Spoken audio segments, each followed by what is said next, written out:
नमस्कार, मैं सचिव वॉइस चैनल से आज 5 अक्टूबर बहुत कम समय में पूरे देश की खबरों पर नजर डालते हैं जिन्हें गोदी झूठी बिकी हुई मीडिया आपसे छुपाती है। पता नहीं आप हमसे नाराज तो नहीं है? सबोध भाई वीडियो को बिना कहे लाइक सब्सक्राइब नहीं करते और ना ये बताते आप कहां से हमारे वीडियो को देख रहे हैं। चलो बहरहाल आपकी मर्जी। एक सवाल जो आज हर भारतीय के दिल में है वो है बढ़ती हुई महंगाई और घटता हुआ न्याय। क्या आपका घर का खर्च आज भी उतना ही है? क्या आपकी मेहनत की कमाई अब भी आपके सपनों को पूरा कर सकती है?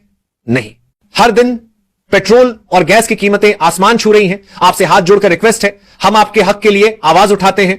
ज्यादा लंबा वीडियो नहीं है, पूरा देखकर जाना। राशन और रोजमर्रा की चीजें हमारी पहुंच से दूर होती जा रही हैं और आम आदमी की रोटी, कपड़ा और मकान का खर्च एक भयानक बोझ बन चुका है। हर सुबह एक नई चुनौती लाती है, हर शाम एक नया हिसाब मांगती है। यह सिर्फ एक आंकड़ा नहीं है, यह करोड़ों परिवारों की जिंदगी का निचोड़ है। मगर सत्ता में बैठे लोग सिर्फ अपने कुछ चुनिंदा उद्योगपति दोस्तों के लिए योजनाएं बना रहे हैं, उनकी तिजोरियां भरी जा रही हैं, जबकि आम जनता की आवाज को लगातार दबाया जा रहा है। हमारी परेशानियां उनके लिए महज एक सरकारी फाइल है, पर अब चुप रहना या डरना किसी काम का नहीं है। अब हर व्यक्ति को अपनी ताकत दिखानी होगी, हर युवा, हर किसान, हर महिला, हर आम आदमी को यह समझना होगा कि अब बदलाव का वक्त आ गया है, क्योंकि लाखों युवा डिग्री लेकर बेकार बैठे हैं। उनकी आंखों में भविष्य के सपने नहीं बल्कि बेरोजगारी का डर है। यह अब और सहन नहीं होगा। सरकारी नौकरियां तो घोटालों और पेपर लीक का पर्याय बन चुकी हैं। हमारी शिक्षा व्यवस्था का मजाक उड़ाया जा रहा है। मेहनत करने वाले पीछे रह जाते हैं और धोखाधड़ी करने वाले आगे निकल जाते हैं। स्किल इंडिया और स्टार्टअप के नाम पर हमें खाली सपने बेचे गए। फिर कह रहा हूं, प्लीज वीडियो को पूरा देखना, आपके हक के लिए आवाज उठाते हैं सिर्फ। लेकिन युवा अब सिर्फ सवाल नहीं कर रहे, वो अब सड़क पर उतरकर सीधा जवाब मांग रहे हैं। और देश की रीढ़ हमारे किसान आज अपनी फसल की सही कीमत और अधिकार के लिए सड़कों पर है। उन्हें ठंड में, बारिश में उनके न्याय के लिए लड़ना पड़ रहा है। उनकी आवाज को लाठियों और ट्रैक्टरों के नीचे दबाया गया, मगर उनकी लड़ाई अब सिर्फ फसल की नहीं बल्कि न्याय की है, संविधान की है, लोकतंत्र की है। यह उन सभी के लिए एक लड़ाई है जो इस देश से प्यार करते हैं। और याद रखिए, जब देश का अन्नदाता भूखा हो और युवा बेकार, तब किसी भी विकास का ढोल पीटने वाले नेता झूठ बोल रहे हैं। असल मुद्दा हमारी जिंदगी है। देश की महिलाओं की सुरक्षा की बात करें तो बेटियां न्याय के लिए दर दर भटक रही हैं। हाथरस, मणिपुर, उत्तर प्रदेश, देश के हर कोने में चीखती आवाजों को दबाया गया। क्या यह हमारे देश की तस्वीर है? हमें भाषणों में नहीं, जमीन पर इंसाफ चाहिए। फिर कह रहा हूं, प्लीज वीडियो को पूरा देखना, आपके हक के लिए आवाज उठाते हैं सिर्फ। अब जनता जान चुकी है कि इंसाफ इलेक्शन से पहले नहीं बल्कि हर दिन चाहिए। और हमारी मीडिया जो कभी जनता की आवाज थी, आज वो सत्ता की गुलामी कर रही है। हर चैनल पर वही एक कहानी दिखाई जा रही है, वही एक तरफा नैरेटिव बेचा जा रहा है। लेकिन अब सोशल मीडिया और आप खुद पत्रकार बनकर सच्चाई बयां कर रहे हैं। आपकी उंगलियां अब सिर्फ कीबोर्ड पर नहीं बल्कि इंसाफ के लिए लड़ रही हैं। धर्म और जाति के नाम पर बहुत राजनीति का खेल हुआ, लेकिन अब नहीं, जनता जाग चुकी है। असली मुद्दा बेरोजगारी, महंगाई, शिक्षा, स्वास्थ्य और न्याय है, न कि नफरत और डर, विपक्ष और नेता। जो भी आज बिना डर के सच्चाई बोल रहे हैं, उनके साथ जनता खड़ी है, क्योंकि जनता का डर खत्म हो चुका है। अब हर आवाजा का मतलब केवल बदलाव है। यह सिर्फ सत्ता की कुर्सी बदलने की नहीं, यह लड़ाई देश की आत्मा, संविधान और हर आम आदमी के अधिकार की है। और अब हर भारतीय को यह समझना होगा, हमारी चुप्पी अब अपराध है। डरने का समय खत्म हो चुका है, अब बोलने का समय है। अब उठो, अब आवाज दो, अब बदलाव लाओ। इस बार जनता कहेगी, अब डर नहीं लगेगा, अब बदलाव ही आएगा। अब हम जाग चुके हैं। हर घर, हर सड़क, हर शहर में यही आवाज गूंज रही है। अब सत्ता को याद रखना होगा कि जनता अब चुप नहीं रहेगी। बदलाव की आंधी आने वाली है और इस बार हर भारतीय खुद तय करेगा कि असली सत्ता किसकी है, जनता की या केवल भाषण और पोस्टर की। अब समय है कि हर आदमी अपनी ताकत और हिम्मत दिखाए। देश के हर नागरिक को अब समझना होगा कि लोकतंत्र सिर्फ वोट देने का नाम नहीं है। लोकतंत्र का मतलब है हर आवाज को बराबरी से सुनना और हर हक को देना। और जनता अब चुप नहीं रहेगी। जनता अब जाग चुकी है और अब यह लड़ाई सिर्फ शब्दों की नहीं बल्कि हर घर, हर सड़क और हर दिल में जीतने वाली है।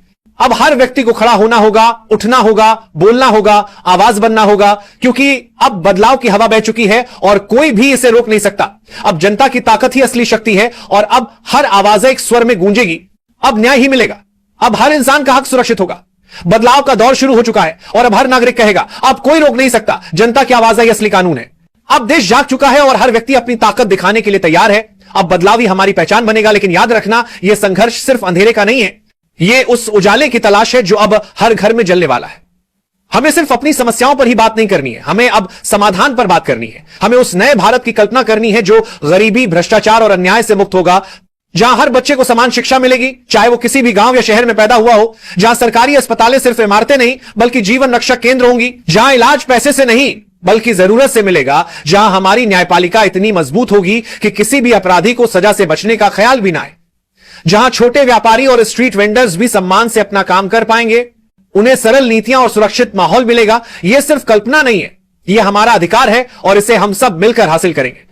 यह लड़ाई उन बेईमान ताकतों से है जो हमारे देश की संपत्ति को अपना मानती हैं, जो हमारे टैक्स के पैसे से अपना शाही जीवन जी रहे हैं, जबकि आम आदमी हर छोटे बड़े खर्च के लिए संघर्ष कर रहा है। अब समय आ गया है कि हम अपनी जांच एजेंसियां और अपने संस्थानों की आजादी की लड़ाई लड़ें, क्योंकि जब तक ये संस्थान सत्ता की गुलामी करेंगे तब तक देश में असली न्याय आना असंभव है। तो अब यह सिर्फ आवाज उठाने का समय नहीं है, यह बदलाव को जमीन पर उतारने का समय है।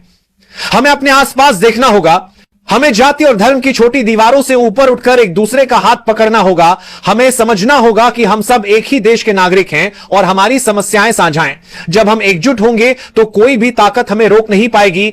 इसलिए अब हर गली हर मोहल्ले में चर्चा शुरू करो, अपने दोस्तों पड़ोसियों रिश्तेदारों से बात करो, उन्हें समझाओ कि डरने से कुछ नहीं होगा, बोलने से सब कुछ होगा। अब हमें डर को अपनी ताकत में बदलना है। हमारी एकता ही हमारी सबसे बड़ी शक्ति है और अब यह शक्ति सड़कों पर, सोशल मीडिया पर और हर वोटिंग बूथ पर दिखाई देनी चाहिए। तो अब तय कर लो, क्या आप सिर्फ देखने वाले बने रहेंगे या इस ऐतिहासिक बदलाव का हिस्सा बनेंगे। अब हमें मिलकर यह साबित करना है कि जनता ही असली जनार्दन है और इस बार कोई भी हमें भटका नहीं पाएगा। अब एक नए अध्याय की शुरुआत हो चुकी है। आज हालत यह है कि देश के करोड़ों नौजवान नौकरी के लिए दर दर भटक रहे हैं। हर साल लाखों की संख्या में डिग्रीधारी बच्चे तैयार होते हैं, लेकिन उनके लिए नौकरी नहीं होती, सिर्फ वादों का ढेर होता है। भाजपा सरकार ने कहा था हर साल 2 करोड़ रोजगार देंगे, लेकिन हकीकत यह है कि बेरोजगारी 45 साल के सबसे ऊंचे स्तर पर पहुंच गई है। गांव का बच्चा हो या शहर का, पढ़ा लिखा नौजवान हर जगह सिर्फ निराशा है। एक तरफ प्रधानमंत्री कहते हैं कि डिजिटल इंडिया और स्टार्टअप इंडिया से देश बदल रहा है, लेकिन सच्चाई यह है कि छोटे छोटे व्यापार बंद हो रहे हैं। नोटबंदी और गलत जीएसटी ने लाखों दुकानदारों और मजदूरों की रोजी रोटी छीन ली। गांव में किसान आज भी अपने गेहूं, धान, प्याज, आलू को सही दाम पर बेचने के लिए परेशान है। कभी मंडी में दाम गिर जाते हैं, कभी सरकार आयात कर देती है, जिससे किसानों की फसल मिट्टी हो जाती है। अगर भाजपा सचमुच किसानों की हितैषी होती तो आज किसान आत्महत्या करने पर मजबूर नहीं होता। भाजपा कहती है कि हर घर जल, हर घर बिजली, हर घर शौचालय, लेकिन सवाल यह